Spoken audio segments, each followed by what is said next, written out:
to the Tatyana Show, and I'm back as always. And I'm so excited to be back because, in case you guys do not know, it is National Seamstress Month. And what better way to celebrate all of the hardworking fashion creators of the world than to do an interview with one that we know right here in the city of Tupelo, Mrs. Billie Rogers. Thank you so much for being here. Thank you for having me.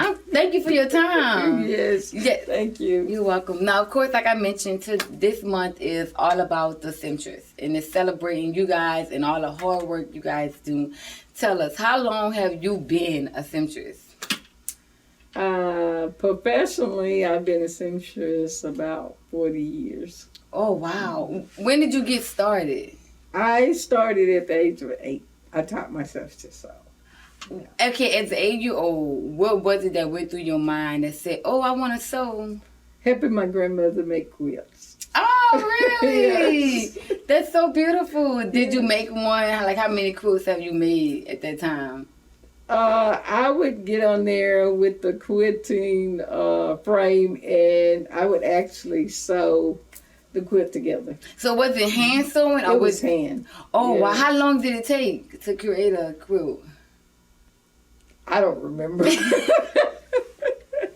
I don't remember, but it was just something that kind of made me happy. And when I got upset or something, I could get me a piece of material and sit there and relax. It relaxes me. Oh, wow. That's so beautiful. Yeah. What did your grandma think when you got introduced to quilting and she, like, being the one that introduced you?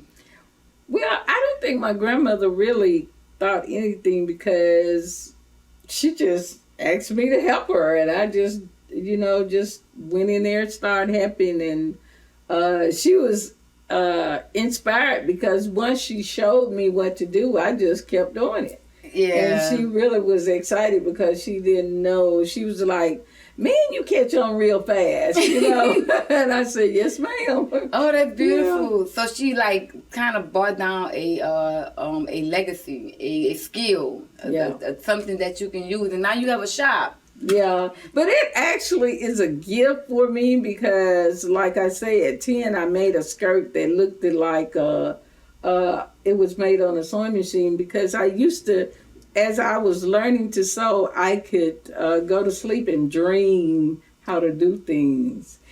And the Lord showed me how to make my stitches with a needle that would cause the skirt to look like it was sewn on a sewing machine. How? Oh, my God. And that was through a dream? Yeah. And you was 10 years old. Mm-hmm. And then when you woke up, you applied that. And it worked. It worked. Oh, wow. So you Even my teachers thought I made it on a sewing machine. I had to prove to them that I did. So they had to look at it. Yes. So what you had a dream and go, I just was like, do it this way. Yeah, and I still have dreams about stuff that I don't know how to do. And I could go home, and when I wake up the next day, I know what I'm doing.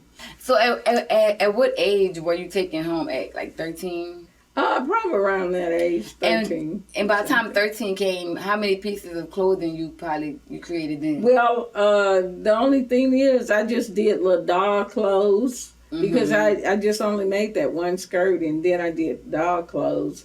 And I actually made a skirt in a home ec.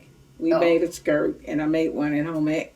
And then my next item was, when I was 15, I went to work, and my mom let me take my last check and bought a sewing machine. So I bought my sewing machine, my first sewing machine at 15. Congratulations. Mm-hmm. Do you still have the sewing machine? No, actually, the machine traveled with me down through the years, and I threw it away a few years ago. Why did it not work anymore? It didn't work anymore. Okay, so you just had to get rid of it. So when you were younger, a teenager, and you was in like that, you started making clothes. Did you make clothes for your friends, or did you make them for you? Like, how did this become a shop, like a thing that you do for everybody now? Well, I have down through the years, I have did a lot of professional sewing different places. I'm not actually from Mississippi, but I live here. I sewed for the public for a little while and hated it because it wasn't good experience. What? The people? No, yeah. The people, they didn't want to pay a seamstress for what they're worth.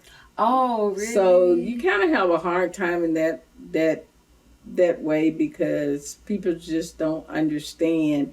If you make a whole garment by yourself, it's not like a factory or anything. So you have to charge for your time, and it's not something that you could just rush through. Some things take time, and you have to go and be paid what you're worth. You have to pay for your skills. So at what age did you start doing it? I started sewing for different ones probably when I was about 20 something, about 22 or 23. Mm-hmm. And you also mentioned that you're not from Mississippi. So where are you from? I'm from Illinois. Chicago. So it was in Chicago when you first started? No, my grandmother actually is from Mississippi. Okay. But she lived in Arkansas. So my mom moved from Chicago when I was, I guess, preschool or whatever, and came to the state of Arkansas. So we lived in Arkansas. Oh, so it was in Arkansas you discovered your talent. Yeah. So what brought you here to Mississippi? I married someone here. Okay, yeah. And that what brought your ties, and you've been here ever since. And you've been sewing here. Well, actually, that wasn't what brought me here. I had family here that I didn't know, and my nephew came and found me. So now you said 20, that's when you started working for other people and you started sewing for other people. Then when did you start doing it for yourself and created your own spot? Well, I just started this. I moved from I stayed in Mississippi probably about 15 years, and then I moved from Mississippi, and I moved back to the state of Arkansas, and then I moved from Arkansas to the state of Florida, and I stayed in Florida. That's when my sewing started back to rolling, because I started sewing for designers and stuff. I met designers, even though I had a full-time job, but I met designers and stuff, so I started sewing for them.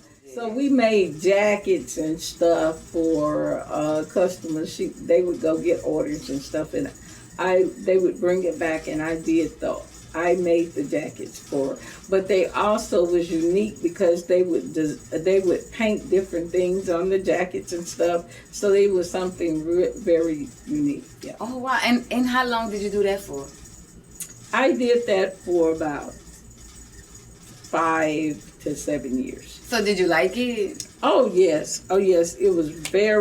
It started me to want to think about having my own business. Oh. Yeah, that's what started me really saying, okay, I got this talent and I need to do something with it. So when I came back to the state of Mississippi, I started out making daycare mats. Daycare mats? Mm-hmm. Really? Well, who would have thought? That's so opposite. Yeah, I know. I made daycare mats. I made bibs. I made covers for the daycare mats. I made scrubs. Oh wow! I made scrubs.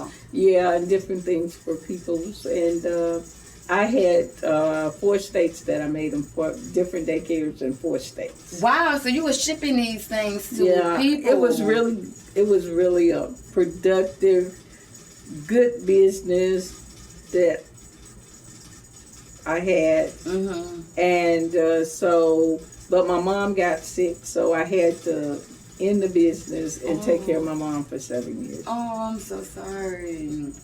Wow, but it's so amazing how like you did this, now you did this, now you did that. So then after that, because you have a lot that you did. Well, my life is really a whole book. I got a book inside me. After the 7 years, which 2011, my mom passed. Okay, I'm sorry. Yeah, my mom passed. Well, my mom it was time for her to go. So yeah.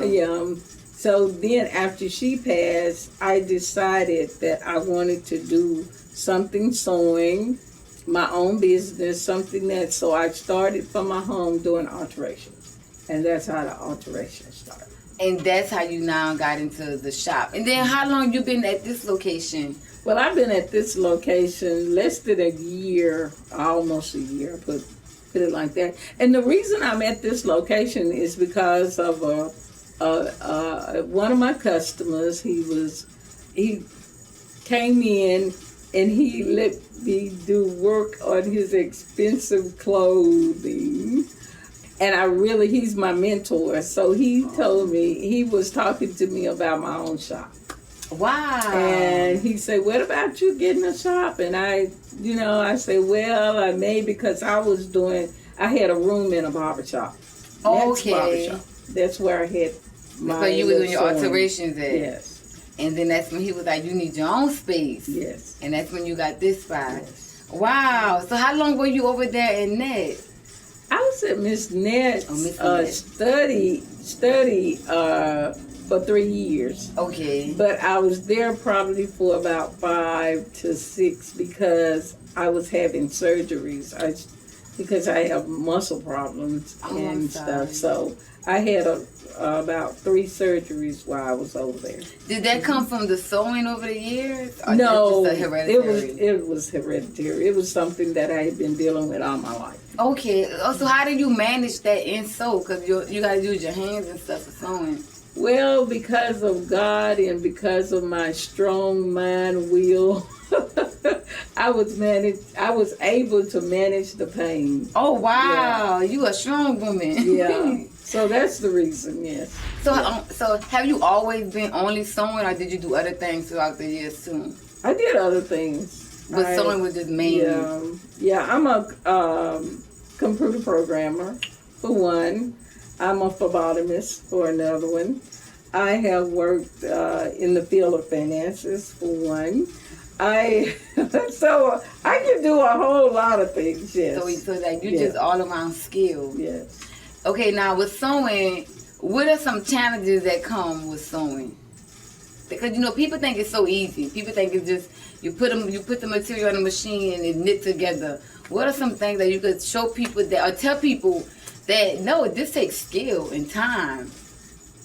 Well, it do take skill and time, and it takes a lot of studying, and some of it takes some research too, because it's some things that you may not know how to do, and you can go on YouTube, you can talk to other people that are seamstress and find out how to do things.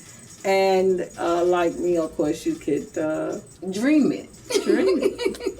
I actually, because even when I was in home ec, I was not. I already knew how to sew, so I knew how to use the needle. The only thing I didn't know how to do was use the machine properly. Mm-hmm. So they taught me how to use the machine, and then when I got the skill of the machine, that was it. I am really a commercial sewing machine person. I love commercial sewing machines.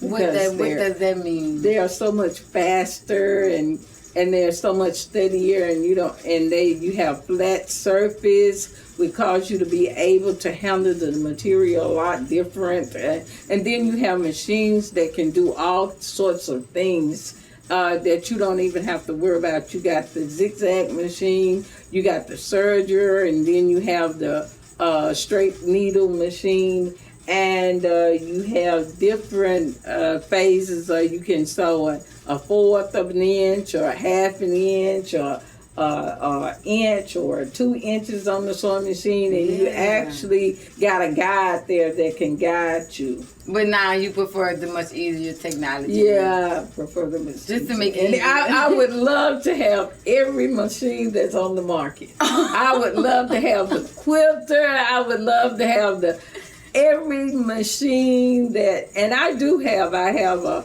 blind hammer, a professional sewing machine. I have the straight needle. I have a home sewing machine that I do my zigzag, and I got home sergers, and I used to have a professional serger. I don't have it anymore because it got old and it needed work, and I couldn't find someone to work on it. And I have 2 embroidery machines too.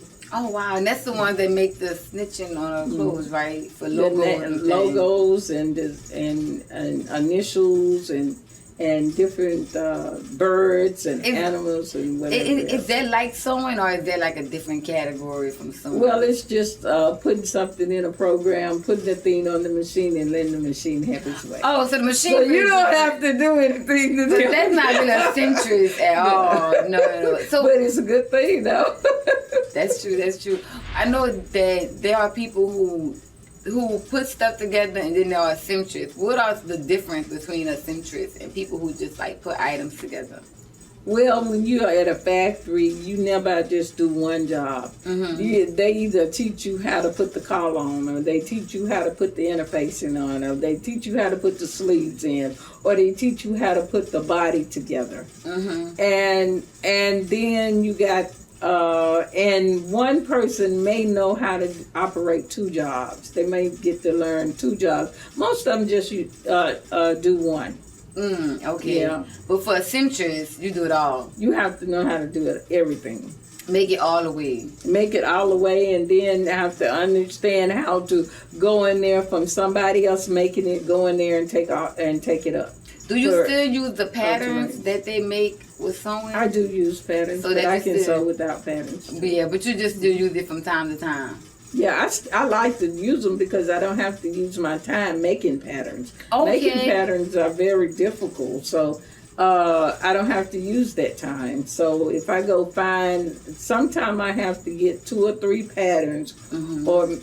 2 or 3 patterns and put them together to make one item. Yeah. What's the hardest material to sew on or to sew?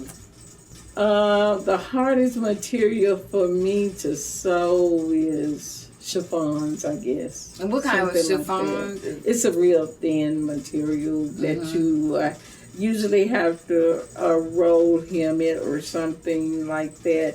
And it's a material that you got to know which way to sew it, because sometimes you have to sew it in different. You may be able to sew the top of the material, or you may have to sew the bottom of the material first. So it just depends. Okay. Yeah. So what advice can you give to any young people, male or female, that's into sewing, that's liking it, but yet sometimes they have challenges along the way that make them want to give up? Keep on sewing. Keep on with the talent. If you have a talent, I recommend that you just go through your challenges, because everyone has challenges, no matter what they do in life. And if it's a talent and you love it and it relaxes you and it causes you joy and you're happy in it, I say go for it. Continue. Mm-hmm. Are there any schools or stuff that you would recommend for people to, like, maybe? I don't know. I never went to school for sewing. Never. You heard that, you guys? Yeah. Never. And she has her own shop. Isn't it going good? Where can the people find you in case they want to, use your services or need some help? I am located at 804 Robert E. Lee Drive in Tupelo, Mississippi. And my phone number is 662-687-0264. And my name is Billie Rogers. Yes. Thank you so much, Miss Billie, for being here. You was an amazing guest. I had a great time talking to you. Yes, thank you. You're welcome. And thank you guys for watching. And if y'all have any questions about sewing, please don't be afraid to leave your comments. And I will bring them over to Mrs. Billie so she can maybe help you learn more about sewing. But that's all the time I have. Don't forget to like, comment, and subscribe. And I'll see y'all next time. Thank you. Oh, you're welcome. You're welcome.